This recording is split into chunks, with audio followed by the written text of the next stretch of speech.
what we saw today, what we did today is try to bring the eyes and ears that you all can't have when we go into these facilities.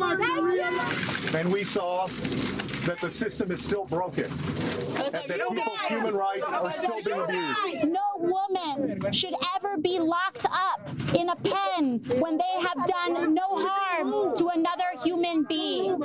They should be given water. They should be given basic access to human rights. These are the conditions that have been created by the Trump administration. This is bigger than a funding debate or about any speeches that we give here on the floor of the House of Representatives. This is about the preservation of our humanity.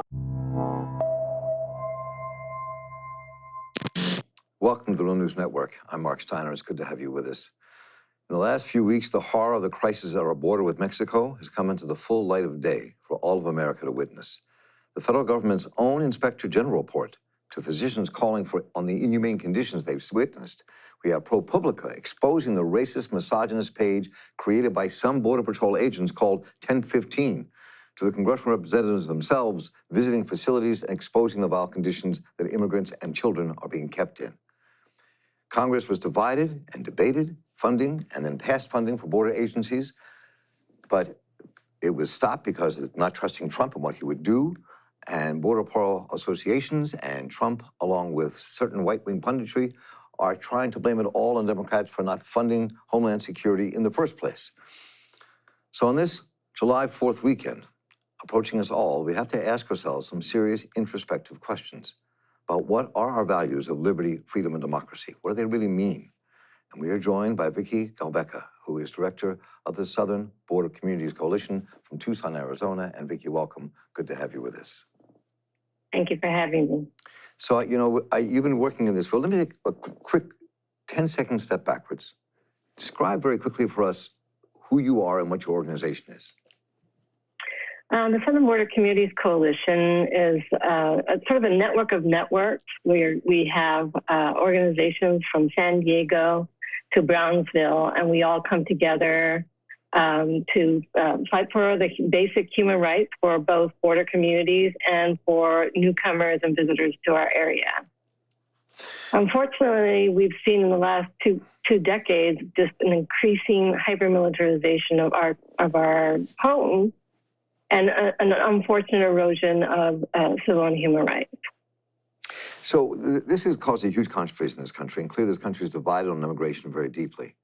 I just want to begin with this kind of take from Fox TV.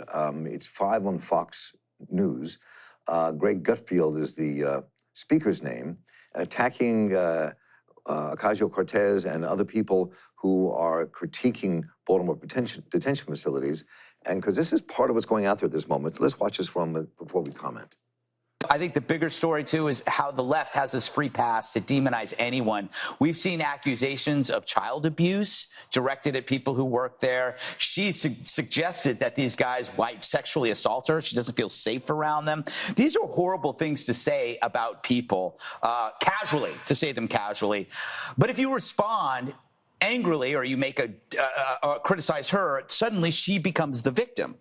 These are snowflakes bearing switchblades. The left incentivizes these crises by egging on two things. The caravans. They were encouraged as a way to overwhelm the border to create visuals. Next, they were incentivized to bring children because the activists were telling people it was easier to get across the border if you bring kids, and it's easier to demonize the people that are meant to deal with this influx. So there are a number of people in this country who watch that and really take that as the gospel. And how would you respond to that? The first thing that we need to get out in the open and clear is that migration has happened since the beginning of time. And this person's comments clearly illustrate that he isn't aware or recognizing. He has like a conspiracy theory approach to what is actually happening at our southern border. Whereas I've lived on the border for more than 3 decades and have personally witnessed the transformation. And I understand a little bit better why these people are coming to this country, who are only seeking a better life or they're fleeing violence. in their countries, and sometimes it's even climate change that has provoked them to move here. But the bottom line is that they're just coming here to seek a better life, to put food on their tables, to provide for their families in a better way. And it's been our international policies and our trade policies and our climate policies that have actually contributed to this problem.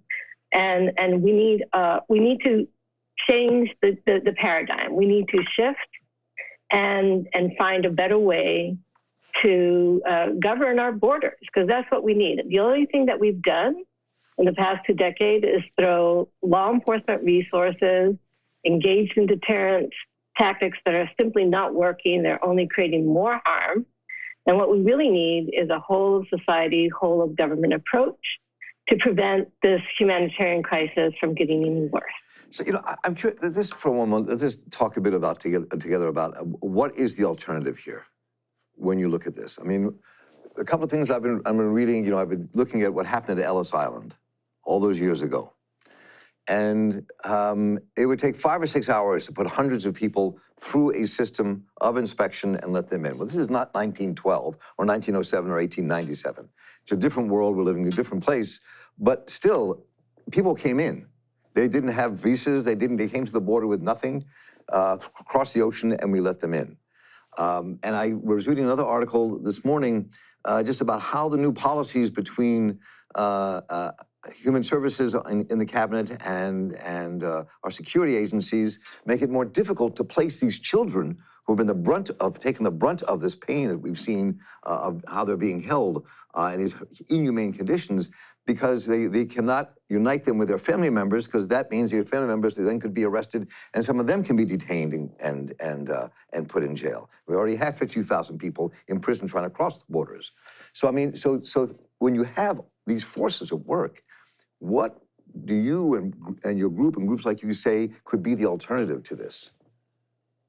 Look, I think that what the American public should understand is that a lot of what we're seeing at the border has been created by these bottlenecks. You just mentioned one of the bottlenecks, which is they started fingerprinting, sponsors. So these children, and that takes just forever. They just vet them a lot longer and delay the release of these children back into the community. So that is a significant reason why we're seeing the overcrowding at the children's shelters. They've also created bottlenecks at the border. They're returning asylum seekers to Mexico to wait for their court hearings. We know thousands of them are waiting. They also engage in this metering system at the ports of entry when they come and they legally apply for asylum at the ports of entry, as they are it's a completely legal process. They put their name on a list and then they send them back to Mexico to wait. And so what this is doing is creating like this huge bottleneck and then they're detaining people a lot longer in the short-term custody cells of Border Patrol, and they're holding them longer in ICE detention. So we're just seeing this ridiculous overcrowding of these holding cells, and it's not that the agency doesn't have enough resources. It is the largest law enforcement agency in the nation, and its budget is $20 billion. The additional $4.6 billion that they got recently, the problem is they're not using their resources adequately. Mm-hmm. So if we went back, this is not a huge surge. It's not like we can't handle it. We deal with 1 million people a day coming through our ports of entry. Well, the largest numbers of apprehensions was 1.6 billion, and that was back in the 2000s. So they're just not being efficient with their resources, and they're not dedicating them in the places that need to be dedicated. And so that's why we actually are advocating for a new approach. And this approach would actually put the resources where they're needed. And I don't know if you're familiar with this, but in every single border town, Tucson, San Diego, Las Cruces, New Mexico, El Paso, down in the Rio Grande Valley, there are all of these community shelters that are being run where hundreds of volunteers daily come in and welcome the individuals that are being released into the community by Border Patrol and ICE. And that's a very orderly, humane process. They're fed, they're given shelter, bed, food, and then transportation arrangements. So what you're arguing here, though, is that there are facilities that exist that are being run by nonprofits and by small organizations that could actually take care of people coming in rather than putting them in cages and housing them in cages. That's what you. Well, I think I think that what needs to happen is a whole of society and a whole of government approach. In other words, it shouldn't be all of these volunteers taking full responsibility for something that the government should be doing.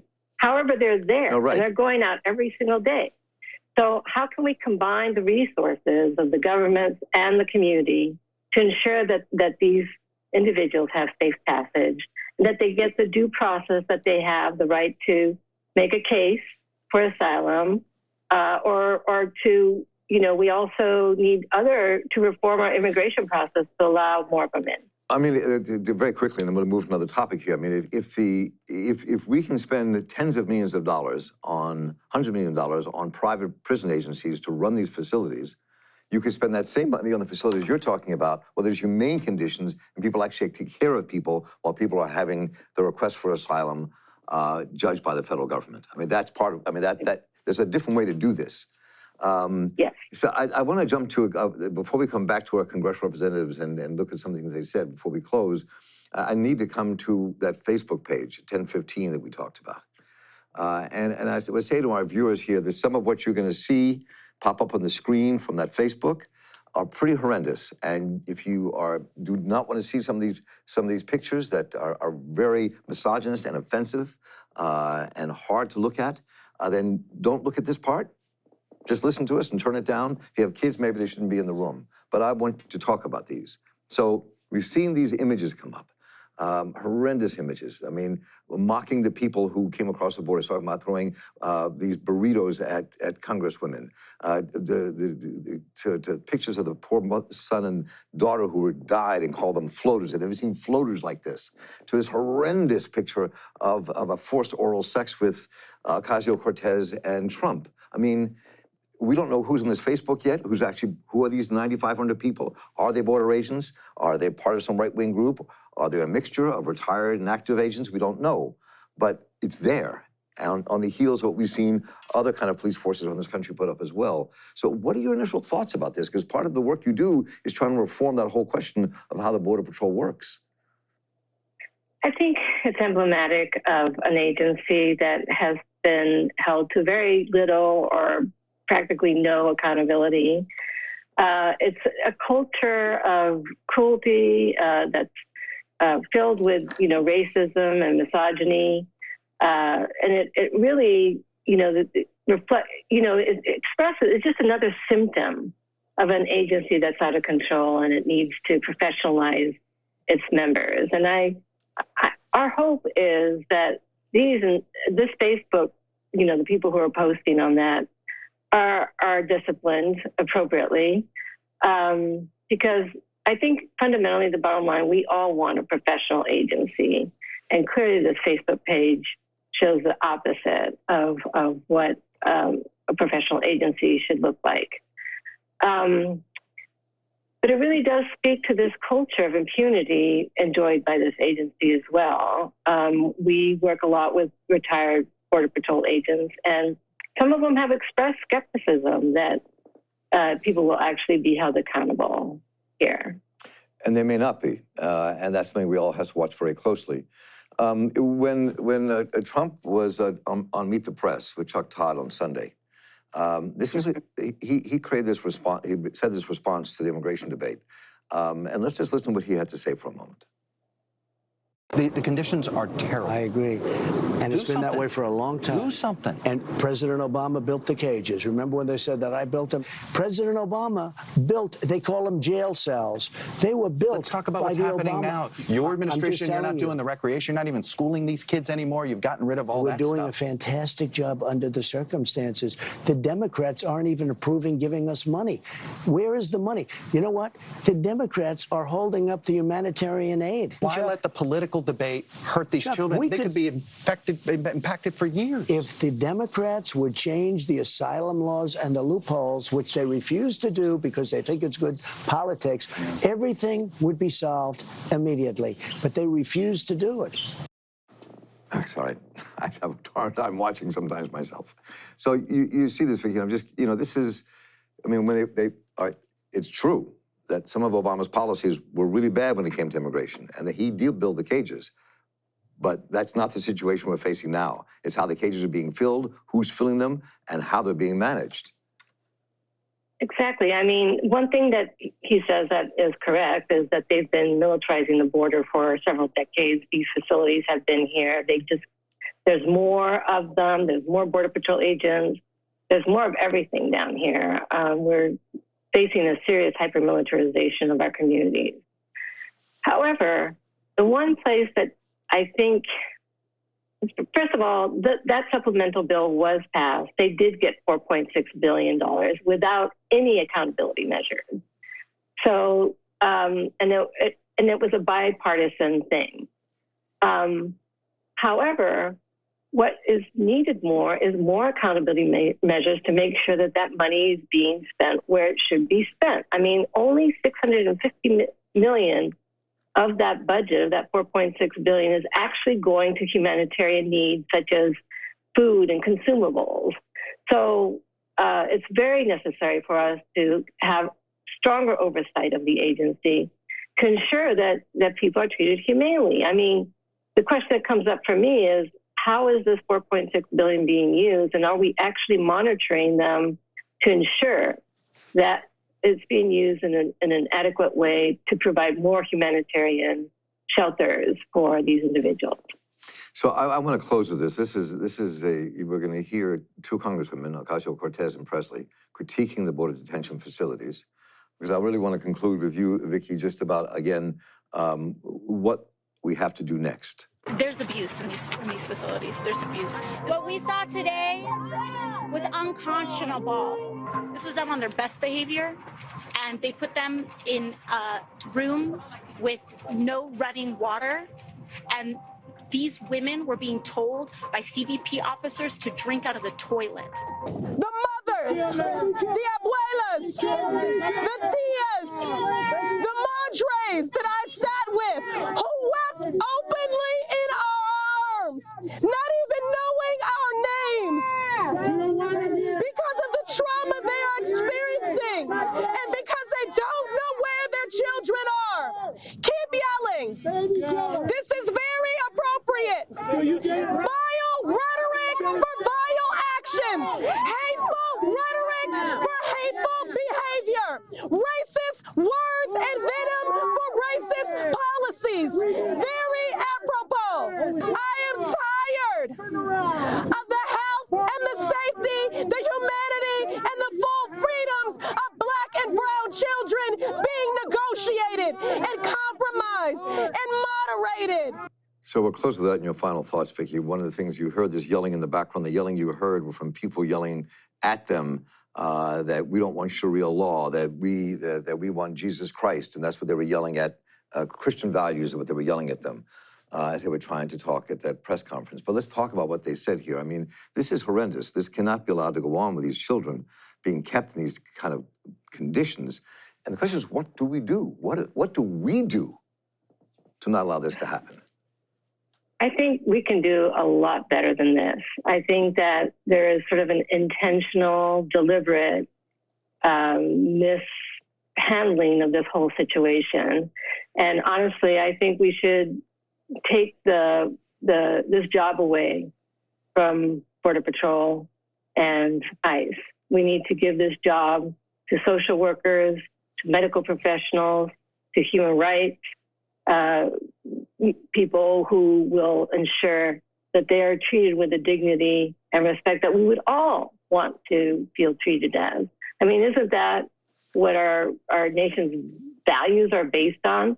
I think that's the direction we need to go in. We're one of the strongest countries in the world, and we're just not using our resources right, and we're not intentionally creating a space for these individuals so that they can go on with their lives with dignity and in a humanitarian way. Well, Vicki Gaubeca, Director of the Southern Border Communities Coalition, thank you so much for joining us today. I appreciate you taking the time and appreciate the work you do for all of us. Thank you for having me. And as we hit this 4th of July holiday, we do need to think about what we mean by liberty, democracy, and freedom, what's happening on our borders to women and children and men and families. And we'll be covering this with some intensity. I'm Mark Steiner for the Real News Network. Have a great holiday. Take care.